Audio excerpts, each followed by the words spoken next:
बिहार के साथ बड़ा अन्याय हुआ और झारखंडियों के साथ भी बड़ा अन्याय हुआ। मुख्यमंत्री थे तो उन्होंने कहा इसमें प्रॉब्लम क्या है, तो हम बताया कि cutting of the Chinese melon क्या होता है, तो उन्होंने देखा कि ये चंक है, सामाजिक न्याय का वोट बहुत ज्यादा है। चिराग जी के बारे में कहा, प्रशांत जी के बारे में कहा कि उनका विजन लॉन्ग टर्म विजन नहीं है उन लोगों के पास। बड़ा स्टेट्समैन बनने के लिए वो इस तरह का कंप्रोमाइज कुछ लोग करते हैं, कुछ लोग नहीं करते। सूरत क्यों जाएगा, सूरत क्यों जाता है? के नेता सर कौन थे उस समय नीतीश कुमार और बीजेपी के बीच में जो तालमेल बैठाते थे? उस समय आडवाणी जी थे और वाजपेयी जी थे और कोई और ये आपके जेटली थे थोड़ा बहुत, लेकिन जेटली उसमें उतना ज्यादा उभर के सामने पूर्ण रूपेण नहीं उभर के आए थे। और उस समय तो छात्र नेता ही होंगे। आ गए थे राजनीति, मेन लाइन राजनीति, तो दिल्ली यूनिवर्सिटी के छात्र नेता के रूप में उनकी शुरुआत हुई थी। लेकिन आडवाणी जी और वाजपेयी जी से डायरेक्ट नीतीश जी के साथ, क्योंकि वीपी सिंह गवर्नमेंट से लेके उस समय सांसद भी थे तो उनका संबंध अच्छे थे, तो वही दोनों उसमें ज्यादा एक्टिव। और जॉर्ज साहब तो खुद रहते थे ना, जॉर्ज साहब बड़े नेता थे उस जमाने में, समता पार्टी के जॉर्ज साहब थे, तो जॉर्ज साहब बहुत बड़े नेता थे। दिग्विजय सिंह थे अपने मुंगेर वाले, उधर मुंगेर के मुंगेर के बांका से, तो ये लोग हाँ कई बार राज्यसभा सदस्य रहे, वो हमारे सीनियर भी रहे हैं विश्वविद्यालय में। अच्छा, तो छात्र नेता के रूप में वो निर्दलीय भी उन्होंने हराया हुआ है। हाँ, तो यही लोग थे जो नीतीश जी के साथ मिलके, और तब उन्होंने भारतीय जनता पार्टी के साथ मिलके फिर बाद में वो जनता दल बना, एक जनता दल का निर्माण हुआ जो बाद के दिनों में है। लेकिन उसका आप ऐसे देखिए कि कैसे उस नीतीश जी ने उस सामाजिक न्याय का जो कहता है ना, cutting of the Chinese melon, आप नाम सुने होंगे, वर्ल्ड वार के समय में होता था कि चाइना को कैसे काट लिया जाए, ओपियम वॉर और ओपियम ट्रेड के बाद। इसी तरह से सोशल जस्टिस मेलन को कैसे काटा जाए, उसकी शुरुआत नीतीश कुमार ने कैसे की। तब देखे कि ये यादव और मुसलमान तो एक हो गए हैं, एक हैं, वो उसको हम हटा नहीं देते। तब बचता है कि एनेक्सर वन, कुर्मी कोयरी, चूंकि हम खुद कुर्मी हैं तो कुर्मी हमारे साथ है, कोयरी लवकुश के नाम पे कोयरी भी हमारे साथ है, कुशवाहा। अब ईबीसी को उन्होंने प्रोत्साहन देना शुरू किया और ईबीसी को अलग कर लिया, पसमानदा को अलग कर लिया मुसलमानों में, जो बैकवर्ड मुस्लिम के नाम पे थे, वो अली अनवर को प्रोजेक्ट करके, अली अनवर तो उसी समय ये पसमानदा मुसलमानों का मुद्दा उठना शुरू हुआ। हाँ, और वो अली अनवर उसके नेता बनाए गए। अली अनवर एक पत्रकार थे जो बाद में राज्यसभा के 2 बार सदस्य बने, नीतीश कुमार ने उनको बनाया, उनको चारों तरफ उनका वोट उनको मिला। मुसलमानों का जो वोट मिलता है और खास करके पसमानदा का वोट नीतीश जी को काफ़ी मिलता था और मिलता भी है। आज के दिनों में थोड़ा गड़बड़ हो गया है, लेकिन पहले मिलता था। उसी तरीके से उन्होंने दलित महादलित को, तो नीतीश जी के साथ था क्या कि उनको ये तीनों नेताओं में, रामविलास पासवान, नीतीश कुमार और लालू यादव में, तीनों का अलग अलग सोच है। और अगर आएगी बात कि रामविलास पासवान से वो किनारे करना है, तो फिर लालू यादव और नीतीश कुमार मिल जाते थे। अच्छा, तो इस तरह की प्रक्रिया, राजनीतिक प्रतिद्वंदिता आपस में ये चलती रहती थी, और उसी का असर हुआ कि रामविलास जी अलग हो गए। तो रामविलास जी को जब उन्होंने दलित और महादलित का ये किया, तो उन्होंने क्या किया कि ये उन्होंने शुरुआत की जब वो खुद मुख्यमंत्री बन गए 2005 को, मुख्यमंत्री बनने के बाद ये प्रक्रिया शुरू की। उससे पहले उन्होंने ईबीसी का और इस सब को लेके काफी कुछ कर लिया था, जिसके कारण ये हुआ कि 2000 में तो वो नहीं बन पाए, लेकिन 2005 में आके 2005 का फरवरी वाला इलेक्शन में भी पूरा नहीं कर पाए, लेकिन वो प्रक्रिया पूरी हो गई 2005 के अक्टूबर नवंबर वाले चुनाव में। इतना 95 से 2005 में 10 साल उनको इसमें मेहनत किया उन्होंने, और उसका फल मिला। पूर्ण बहुमत के तौर पर जो है बीजेपी के साथ वो सरकार बनाने में सफल हुए, और उन्होंने एक अच्छी सरकार चलाई, जिसका असर ये हुआ, और कंसोलिडेट किया अपने वोट बैंक को, जो मैंने कहा आपको, अति पिछड़ा, पसमानदा, दलित महादलित सब करके उन्होंने, और एमवाई को उन्होंने आइसोलेट कर दिया। लालू यादव आइसोलेट हो गए, इसका असर ये हुआ कि 22 सीट पे सिमट गए। तो इसमें नीतीश जी सक्सीड किए, उन्होंने किया, 2005 में जीत के आए, और 2005 अक्टूबर नवंबर के बाद उन्होंने और भी इसको और आगे बढ़ाया, और 2010 में असर ये हुआ कि 115 सीट जीत के आए 243 में से, और भारतीय जनता पार्टी 91 सीट जीत के आई। इसीलिए टोटल एनडीए के पास 206 सीट जीत के आए, और सिर्फ बाकी कुछ सीट बचे, 243 का स्ट्रेंथ है हमारा बिहार विधानसभा का। तो एक सशक्त सरकार उन्होंने बनाई, और उसके बाद से अभी उसको हम यहीं छोड़ते हैं। उसके बाद क्या हुआ, तब आइए कि लालू प्रसाद जी का जो यात्रा रहा वो 95 के बाद से 2000 के बीच में वो सक्सीड तो किया उन्होंने, लेकिन इसी बीच में चारा घोटाला आ गया। तो चारा घोटाला की बात 96 से चारा घोटाला सामने आने लगा, और चारा घोटाला को जो इशू दिखाई पड़ा लोगों के बीच में आया, तो चारा घोटाला की शुरुआत हुई आपको एक्सेसिव विड्रॉल के कारण। सीएजी ने एक रिपोर्ट दी जिसमें कहा कि ये एनिमल हस्बेंड्री डिपार्टमेंट में ओवर द ईयर्स काफ़ी एक्सेसिव विड्रॉल हो गया। एक्सेसिव विड्रॉल का मतलब ये हुआ कि अगर आप मान के चलिए कि अगर ये एक एग्जांपल मैं दे रहा हूँ कि अगर 100 करोड़ का अगर बजट है इसमें एनिमल हस्बेंड्री डिपार्टमेंट में, तो हम उसमें एक फाइनेंशियल ईयर में हम 125 करोड़ निकाल लिए। अब उसका आप हिसाब नहीं दे कर रहे हैं और सप्लीमेंट्री और उसमें भी आप नहीं कर रहे हैं, तो ये एक्सेसिव विड्रॉल क्यों हो रहा है, खास करके ऐसे डिपार्टमेंट में, एनिमल हस्बेंड्री जैसे डिपार्टमेंट में। जो वर्क्स डिपार्टमेंट होता है पीडब्ल्यूडी या रोड या इरिगेशन, उसमें करता है तुरंत, तो वो प्रक्रिया में लोगों को शंका हो गया और वो समझ में आ गया कि क्या हुआ। तब फिर जब उसकी फर्दर जांच हुई तो उसमें फेक बिल्स आ गए। फेक बिल्स ये ऐसे आ गए कि सांड को लाना था, मतलब बुल्स को लाना था विदेशों से आर्टिफिशियल इंसेमिनेशन के लिए डिफरेंट डिपार्टमेंट्स में, खास करके झारखंड के एरिया में इसका बहुत ज़्यादा डिमांड रहता है।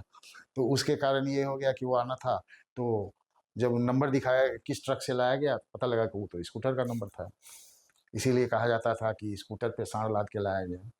इस तरह की बातें चारा सुशील घोटाले मोदी में उस आई। समय डॉक्यूमेंट वगैरह बहुत हाँ, सारा कई लोग उसमें सुशील मोदी एक थे, कई लोग थे जो उनके खिलाफ थे। शिवानंद तिवारी थे, रविशंकर प्रसाद थे, ललन सुशील सिंह भी मोदी उस थे, समय ललन सिंह थे। ऑफकोर्स ललन सिंह बहुत ही स्ट्रांग थे। तो ये सब मिलके उन्होंने चारा घोटाला पे फिर हुआ कि नहीं ऐसे नहीं चलेगा, पीआईएल फाइल करना चाहिए। तो पटना हाई कोर्ट में पीआईएल फाइल किया गया, और जब पीआईएल फाइल किया गया तो उसके बाद से कोर्ट ने सीबीआई इंक्वायरी कर दी, और उसके साथ साथ ये कर दिया कि इसकी मॉनिटरिंग सरकार करेगी। सीबीआई का जो इंक्वायरी होगा वो केंद्र रिपोर्ट मॉनिटरिंग उसकी कोर्ट करेगी, हाई अच्छा। कोर्ट करेगी। पटना हाई कोर्ट के मॉनिटरिंग में सीबीआई की इंक्वायरी चालू हो गई। जब पटना हाई कोर्ट के मॉनिटरिंग में चालू हो गई तो दोषी पाए गए लालू प्रसाद, उसमें कन्विक्ट कर दिया गया और बाद में उनको जेल जाना पड़ा। तो जब जेल जाना पड़ा तो फिर सरकार कौन बनेगी? तो इसी तरह से उन्होंने एक आप इसको राजनीतिक समझ कहिए या उस समय भी सर रघुनाथ जा के फिर से मुख्यमंत्री बनाने की चर्चा चल रही थी। कई तो लोगों बीजेपी की चर्चा चली, कई लोग तो मन बना लिए कि अब तो लालू प्रसाद जा रहे हैं तब हम मुख्यमंत्री बनेंगे। उसमें केंद्र में कई लोग थे, नेता थे, वो कर्नाटका वाले थे, वो प्रधानमंत्री थे, गुजराल साहब थे या और लोग भी थे, तो फिर देवगौड़ा देवगौड़ा जी थे। तो वो सब हुआ कि जो नहीं, इंक्वायरी में जब हो गया तो कई लोगों की ये इच्छा जागृत हो गई थी, तब अगले मुख्यमंत्री हम बनेंगे। कोई एक दो का नाम मत लीजिए आप, एक लोग को आइडेंटिफाई करना उचित नहीं होगा। कई लोग थे जो चाह रहे थे कि अब तो लालू जी गए, अब हम बनेंगे, कोई दूसरा बनेगा। इस तरह की बातें होने लगी थी। लेकिन लालू जी पॉलिटिकली बड़ा ही एजाइल आदमी है, बहुत ही समझ है उनको, राजनीतिक समझ की अगर सत्ता हाथ से गई, परिवार से गई, तो सब कुछ गया। सब कुछ गया। उन्होंने अपनी पत्नी राबड़ी जी को मुख्यमंत्री के पद पर आसीन कर दिया। इसी तरह से राबड़ी जी मुख्यमंत्री बन गई। जब राबड़ी जी मुख्यमंत्री बन गई, सर बहुत शॉकिंग न्यूज होगा जब ये ऐलान किया गया होगा कि मुख्यमंत्री राबड़ी देवी बनेगी। आप लोग सर उस समय चर्चा चेक कर रहे होंगे खूब। तब राबड़ी जी का नाम आने लगा था कि पत्नी को ही बनाएंगे, तो पत्रकारों के लिए ये ज्यादा शॉकिंग नहीं समझा जाए, लेकिन जनता के बीच में ऑफकोर्स ये शॉकिंग ग्रुप में गया। लोगों के बीच में ये बड़ा ही शॉकिंग लगा कि अरे किसको मुख्यमंत्री बना दिया, जिनको, जो कि हाउस वाइफ थी बेचारी, उनका कोई दोष नहीं था, she was an house wife. उनको अगर आप बना दीजिए तो मुख्यमंत्री, तो वो क्या करेंगी? खैर वो मुख्यमंत्री बन गई। उनको बीएमपी में रखा गया, जेल में चले गए लालू प्रसाद यादव। लेकिन चूंकि इन लोगों का ये मुख्यमंत्री बनने का सपना और जो दूसरे लीडर्स थे वो सब पूरा नहीं हो पाया, इसीलिए वो अलगाव का जो सामाजिक न्याय के ग्रुप में जो अलगाव की जो राजनीति थी वो चलती रही, और उसी में नीतीश कुमार अलग होके मजबूत होते गए। और उन्होंने करना, क्योंकि लालू प्रसाद यादव उस समय फिर वो कन्विक्ट हो गए, बहुत सारा प्रॉब्लम हो गया, ये दीगर बात है कि उस समय का जो लेवल ऑफ करप्शन था, जो चारा घोटाले में टोटल 950 करोड़ का था, और आज के दिन में अगर ये देखिए तो 1000 करोड़ के लाख घोटालेबाज तो कई लोग हैं यहाँ। तो खैर वो दीगर बात है। उसमें एक बात और भी मानना पड़ेगा कि उस समय वो 950 करोड़ के बेनिफिशियरी 500 से ज़्यादा लोग थे, अच्छा, जिनमें ये बातें बटी, किसी को ज़्यादा मिला, किसी को कम मिलेगा, किसी को हो सकता है 1 लाख रुपया घूस मिला हो और किसी को करोड़ों में मिला हो। ये रेंज हो सकता है। जगन्नाथ मिश्रा सर कैसे बरी हो गए इस मामले में और लालू यादव जगन्नाथ फंसे मिश्रा जी रहे? का जो था कि उन्होंने रिकमेंड किया था किसी ऑफिसर्स का ये, तो उनके पीरियड में भी हुआ था, इसीलिए वो बड़ी उनके खिलाफ वो उन्होंने एक लेटर रिकमेंड किया था। तो बाद में वो दो लूटने के दोषी नहीं पाए गए, ज़्यादा मैंने इसमें इन्वॉल्व नहीं हुए, ज़्यादा उसका जो जो वजन था वो लालू प्रसाद पैसों के का लेन देन नहीं, कुछ डायरेक्ट डायरेक्ट नहीं मिला उनका, कोई प्रमाण नहीं मिला, इसीलिए वो बरी हो गए। तो खैर इस तरह की बातें होती गई और सामाजिक न्याय का जो राजनीति था वो 2 भागों में विभक्त हो गया। अब 2000 अब एक इंटरेस्टिंग चीज़ हुआ कि उस समय जो पॉलिटिकल लड़ाई शुरू हुई थी 95 के बाद से 2005 में नीतीश कुमार के आने से पहले, 2005 फरवरी के चुनाव से भी पहले एक बिहार में एक और उसमें बिहार यूनाइटेड था और बिहार में एक और आंदोलन मुखर हो रहा था, वो था झारखंड मुक्ति मोर्चा का आंदोलन। तो झारखंड के लोग जो थे उस समय 18 जिलों को ये करके वो झारखंड का डिमांड करते थे और उसको हवा देने में भारतीय जनता पार्टी भी सरकार बनाना चाहती थी, उधर मजबूत थे ये लोग। हाँ, भारतीय जनता पार्टी मानती थी कि मेरा यहाँ ये है, झारखंड को हम लोग टैकल कर लेंगे तो हम लोग की सरकार वहाँ अकेले की सरकार बन सकती है। तो भारतीय जनता पार्टी के वो दिख रहा था पॉलिटिकल स्कोप वहाँ पे झारखंड में, तो वो भी झारखंड के पक्ष में आए। अंतर यही था कि ये उस स्टेट का नाम झारखंड मानते थे झारखंड मुक्ति मोर्चा के लोग, या उनके सब्सिडियरी आजसू वगैरह वगैरह, समर्थक इतने थे इस हाँ तरह के। तिर्की वगैरह इन लोगों का जो गुट था वो लोग चाहते थे कि झारखंड मुक्ति मोर्चा में झारखंड नाम हो, और भारतीय जनता पार्टी चाहती थी कि नहीं इसका नाम वनांचल हो। अच्छा, हाँ, यही बात उत्तरांचल में भी उन लोगों का था कि उत्तरांचल हो और वनांचल हो। तो अंतर यही था, लेकिन चाहते दोनों थे कि वो सरकार वो उनकी भी मांग 18 डिस्ट्रिक्ट की ही सर थी। हाँ उनकी भी मांग थी कि वो अलग हो, मैंने झारखंड एक अलग राज्य बने, बिहार से काट के अलग राज्य बनाया जाए। तो पहले लालू जी इसके पक्ष में नहीं थे, सारे औद्योगिक फैक्ट्री वगैरह सब चीज जो है कोई पक्ष में नहीं झारखंड था। में ही इनफैक्ट बिहार के साथ ये बड़ा इंजस्टिस अन्याय। हुआ, अन्याय हुआ, और झारखंडियों के साथ भी मेरा मानना है कि वो अन्याय हुआ, जिसको हम लोग बोलते हैं स्टिल बॉर्न तो नहीं लेकिन प्री मेच्योर बेबी था झारखंड का बनना, कुछ फायदा भी नहीं मिला, अभी तक तो नहीं दिख अभी रहा तक तो दिख नहीं रहा है। तो प्री मेच्योर बेबी था, उसमें बनना नहीं चाहिए था। बिहार के साथ बड़ा अन्याय हुआ और झारखंडियों के साथ भी बड़ा अन्याय हुआ। सिर्फ खैर दोहन अब तो वो पिछला दोहन 2000 किया गया सिर्फ झारखंड तो का। 2000 में, तो उससे पहले क्या हुआ कि 95 से 2000 का जो फेज हुआ वो बड़ा ही टर्मोइल वाला था, राजनीतिक टर्मोइल वाला। एक पार्ट तो हमने बताया कि नीतीश कुमार जी की लीडरशिप इधर, और कहीं ना कहीं दूसरा सर लालू प्रसाद यादव ही जो दिशा में काम कर रहे थे, खासकर जाति को लेकर, उसी चीज को अडॉप्ट किए नीतीश कुमार और नया। हाँ उसी में उन्होंने तोड़ा, उसको स्लाइस किया। हमको हम बताया कि cutting of the Chinese melon क्या होता है, तो उन्होंने देखा कि ये चंक है, सामाजिक न्याय का वोट बहुत ज्यादा है, 90% के आसपास करीब है, 85 से 90%। तो वो जिसके साथ रहे उसका अगर 60% भी आपके साथ है तो आप पावर में है। इट्स वेरी सिंपल, ये क्वेश्चन बहुत ही आसान है। वही नीतीश जी ने किया भी, सबको बांटा, अलग किया और अपने साथ मिलाया, उसका रिप्रेजेंटेशन भी दिया। तो वो जो आंदोलन शुरू हुआ था झारखंड मुक्ति मोर्चा का, तो वो झारखंड मुक्ति मोर्चा का आंदोलन आपको इवेंचुअली पहले लालू यादव उसको विरोध करते थे। मेरा मानना है कि उनका यह कदम सही था, और भी लोग जो विरोध करते थे उनका भी ये कदम सही था कि उसका झारखंड अभी बंटना नहीं चाहिए, बिहार का बंटवारा नहीं होना चाहिए। तो उन्होंने काफ़ी विरोध किया। वहाँ के बिहार विधानसभा में कई रिजोल्यूशन पास हुए, रिजोल्यूशन पास करके भेजा गया केंद्र को कि नहीं हम लोग इसका हम लोग को अलग नहीं समर्थन होना नहीं है, करते। हाँ झारखंड के हम लोग विरोध में हैं। वहाँ जब मूव हुआ कि नहीं इसको करना चाहिए, तो इसका विरोध बिहार विधानसभा ने इसका विरोध करके रिजोल्यूशन, यूनानिमस रिजोल्यूशन अडॉप्ट करके केंद्र को भेजा था। तो वाजपेयी जी की सरकार थी उस समय। शायद वाजपेयी जी की सरकार थी। तो जो भेजा वहाँ पे, जब भेजा तो लालू प्रसाद तो उसमें डिगे रह गए।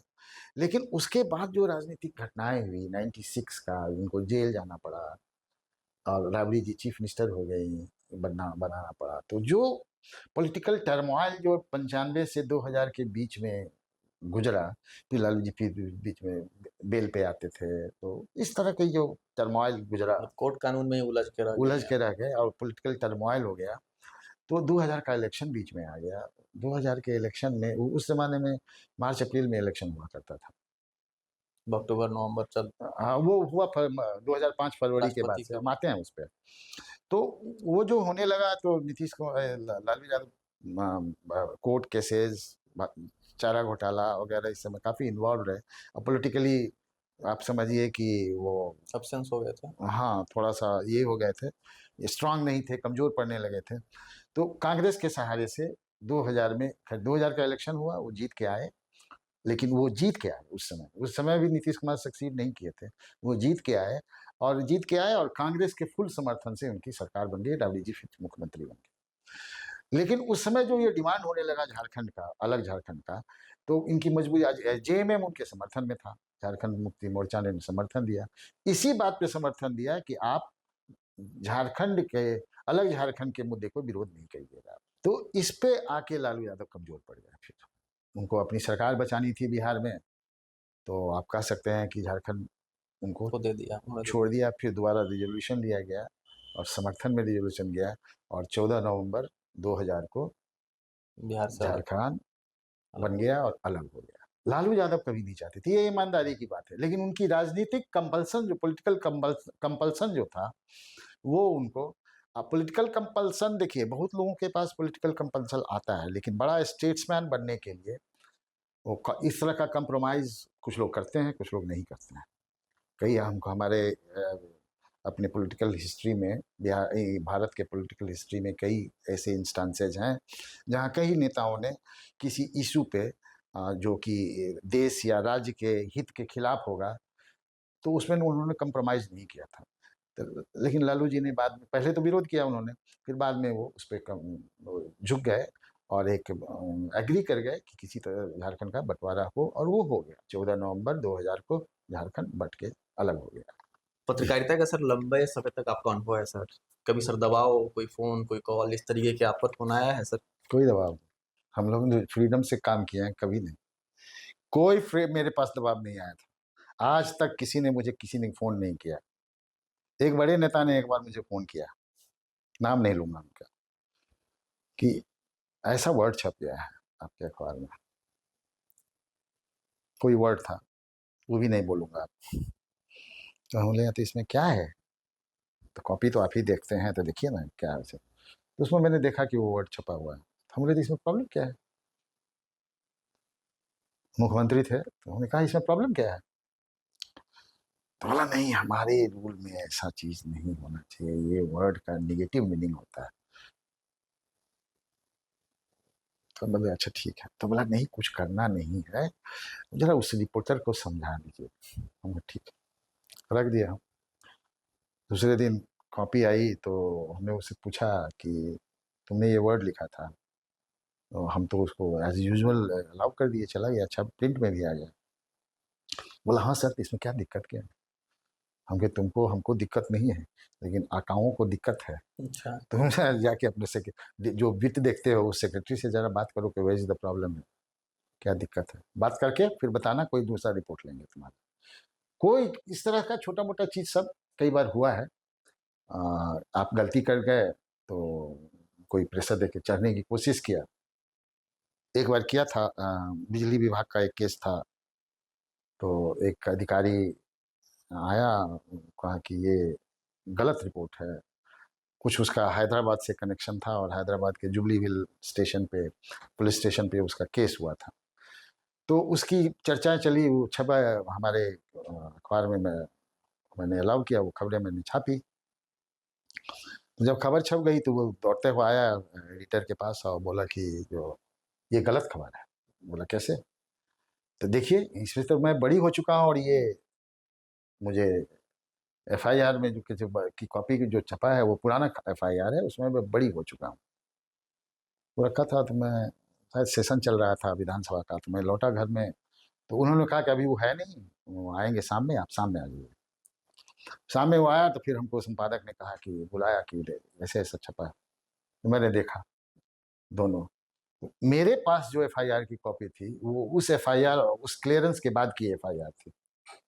तो मैंने कहा कि आप ये एफआईआर देख लीजिए, कौन सी है बताइए, आप लोग डिस्कस कर लीजिए, मैं जा रहा हूँ, मुझे काम करना है, फिर दोबारा अगर इसमें कुछ प्रॉब्लम हो तो फिर बताइएगा सर। फिर दोबारा वो नहीं आया। प्रेशर नहीं होता है वर्किंग स्टाइल में, आपको कहीं ना कहीं आप कुछ प्रिंट कर दिए, किसी के बारे में कुछ लिख दिए, तो ये तो आपका अधिकार नहीं है कि आप किसी के बारे में गलत लिखें, ये आपका ये भी नहीं बनता है। तो इस तरह की बातें हैं, और कोई पॉलिटिकल प्रेशर या एडमिनिस्ट्रेटिव प्रेशर या कोई हमारा मैनेजमेंट का प्रेशर, इस तरह का प्रेशर हमारे ज़माने में या हमारे साथ या हमारे हमें, बल्कि मैं I been heading my institution, तो उस ज़माने में मेरे पास कभी आज तक नहीं आया, और ये होता भी नहीं था, फ्री था लिखने के लिए। अगर फ्रीडम नहीं रहता, हाँ वो फ्रीडम आज के दिनों में नहीं है, इस बात को मैं मानता हूँ। हम लोग के फेज के बाद का जो जर्नलिज्म शुरू हुआ है बिहार में, प्रिंट हो या विजुअल मीडिया हो, वो आज के दिनों में नहीं, वो तुरंत क्वेश्चन होता है और ये किया जाता है। और हम लोगों से क्वेश्चन करने वाले जो आज के नेता हैं, वो क्वेश्चन करने में भी डरते थे कि इनको क्या क्वेश्चन कहें, कुछ फिर न उल्टा सीधा, क्योंकि हमने उनको देखा है नीचे से ऊपर जाते हुए, पढ़ते हुए। उनको कई बार समझाया है कि आप ये नहीं ये कर सकते हैं, तो आप अपने राजनीति में आगे बढ़ेंगे। जैसे मैंने अभी चिराग जी के बारे में कहा, प्रशांत जी के बारे में कहा कि उनका विजन, लॉन्ग टर्म विजन नहीं है उन लोगों के पास, तो ज़्यादा दूर तक नहीं चल पाएंगे। अभी तो ऐड का चलता है कि ऐड रोक दिया जाएगा। हाँ हाँ, वो सब चलता है, अब वो सब बातें आ गई, नहीं तो विज्ञापन क्या रोकना, किसी की हिम्मत कहाँ होती थी कि विज्ञापन रोकना।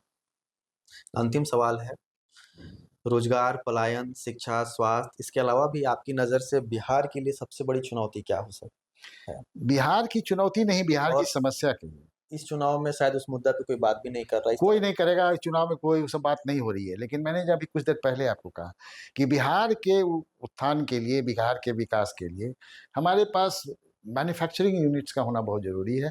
एग्रो बेस्ड हो या आईटी सेक्टर का हो या किसी और सेक्टर का, हम कपड़ा बना सकते हैं यार। जो बांग्लादेश अपने दर्जियों को यूज करके, माइक्रो फाइनेंसिंग करके, वो बड़े बड़े ब्रांड का वो सप्लायर हो गए हैं बांग्लादेश के लोग। वहाँ क्या है, दर्जियों को मैंने ट्रेन किया, 4 बढ़िया सा सीविंग मशीन दे दिया, उनसे कपड़ा मैं सिलवाता हूँ तरह-तरह का। उनको भी ज़्यादा फ़ायदा मिलता है, और जो ब्रांडेड कंपनी है उसको कम खर्चा पे पैसा आता है, वो ज़्यादा प्रॉफ़िट उनको होता है।